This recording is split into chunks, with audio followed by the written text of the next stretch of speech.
Well, Ian, who's a Luton Town fan, sort of reflects a lot of that. He's texted, he said, Forest knew the rules, broke the rules, got trivial points deduction, and now are appealing against it. They voted against money going to the lower divisions, greed at its finest. The punishment they and Everton received is no deterrent, as they will both prosper from their wrongdoing and stay up. What do you make of that, Ali? I can see where he's coming from. I mean, what he's effectively arguing about, he's saying the punishment doesn't fit the crime. I just think the whole uncertainty of what level of crime and what level of punishment should be carried out. I mean, it's got beyond me where, you know, you get clubs that are dealt with almost immediately and other clubs that aren't dealt with. You know, so I just think it's a lack of consistency again. But he makes a very, very valid point that the rules are there to be adhered to. And if you break them, you deserve to get punished. Yeah, and Forest would have been one of those sides who were involved in making the rules. I think it's a valid point. Joining us next, talkSPORT's chief football correspondent, Alex Crook. Morning, Crookie. Good morning, Crookie.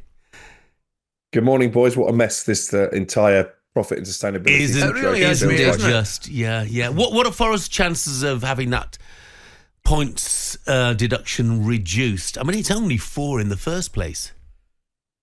Yeah, and this does come with risk attached, because there is a possibility that if the appeal goes against them, the points penalty could be increased. Now, I'm told that Forest, having taken this decision, are quite confident that won't happen, but it will be interesting to see how their appeal holds up.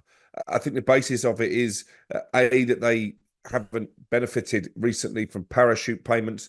They were allowed less of an overspend effectively than the rest of the Premier League, having been recently promoted from the Championship. They were only permitted to record losses of £61 million over a 3-year period. If you've been a Premier League club for that whole time, the losses permitted are £105 million. You've alluded to it already, or certainly they did in that package.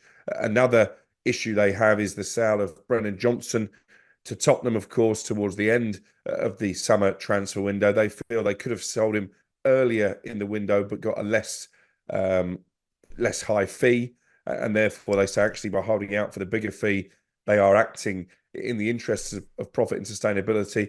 But as that Luton Town fan was suggesting, I think all of that is diluted, or sympathy with them is diluted, when you look at the sheer number of players they've signed since they were promoted to the Premier League. Even in this last transfer window, they're one of the busier clubs right up until the deadline. So it does seem from the outside looking that maybe they've just stuck 2 fingers up to the rules and regulations. Did they need to sign Jesse Lingard on huge wages, for example? So I'm not sure they're going to win this appeal. I think 4 points seems fair when you take into account their mitigation, the fact they've cooperated with the Premier League. So as I say, the fact that there is the potential for the points penalty to be increased if this is deemed a frivolous appeal, I think it's a very risky move from Evangelos Marinakis, the owner, but not one that I'm surprised, because I was told last week by somebody closely connected this was the road that they were willing to go down.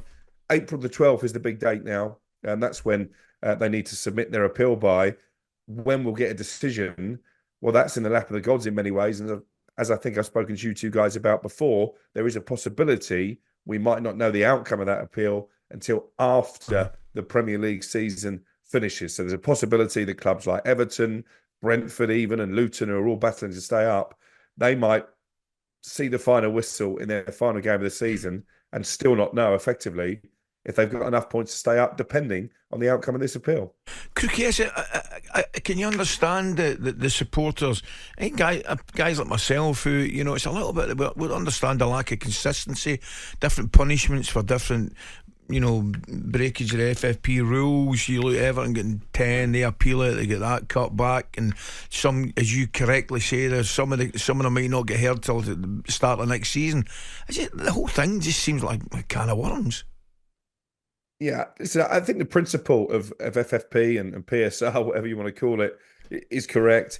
But I think the whole system is flawed, partly because of what you're saying, because there's no real consistency in terms of the level of punishment or the speed at which certain clubs have been dealt with, and all the time that Manchester City's 115 charges go unanswered. And there's a massive stick to beat the Premier League with. But also, is the system fair? Because you look at Newcastle United, for example, who clearly have very wealthy owners. They have ambitions to be playing regularly in the Premier League and maybe even to be competing for Premier League titles. The rules as they stand make it very difficult because effectively the Newcastle owners can't spend any money. Crookie, thanks very much indeed, mate. Thanks, Paul. Joining us to give the Nottingham Forest fans' perspective is talkSPORT reporter and Forest fan Max Scott. And just a moment or two ago, Raf, the Forest fan, says we deserve what we get. He says we might get relegated. Is that the sort of consensus amongst Forest fans, Max? I think there's a bit of a mixed bag. We need to have a slightly more nuanced conversation about this, but that is definitely reflected within Forest fans. The reality is, whatever you think of the rules, Evangelos Marinakis has led the club into a position where they've got 4 points deducted, and that could hamper their chances of Premier League survival after an incredible, almost miraculous 2 years under Steve Cooper.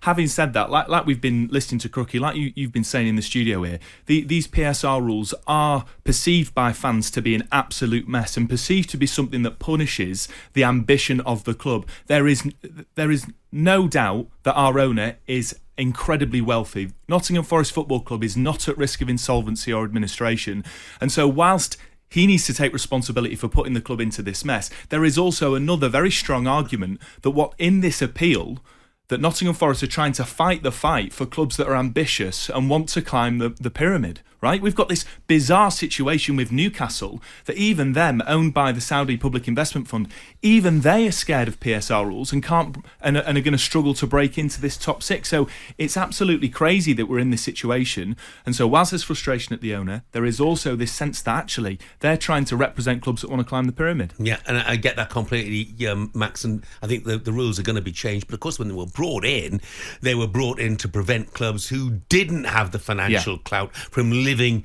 beyond their means. And, they've obviously got the balance wrong. Something has to change. I think it will as well.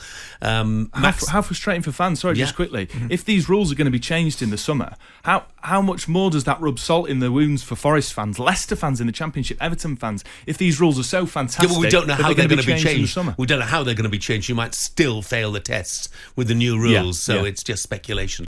talkSPORT Breakfast, waking you up Monday to Friday morning from 6 a.m.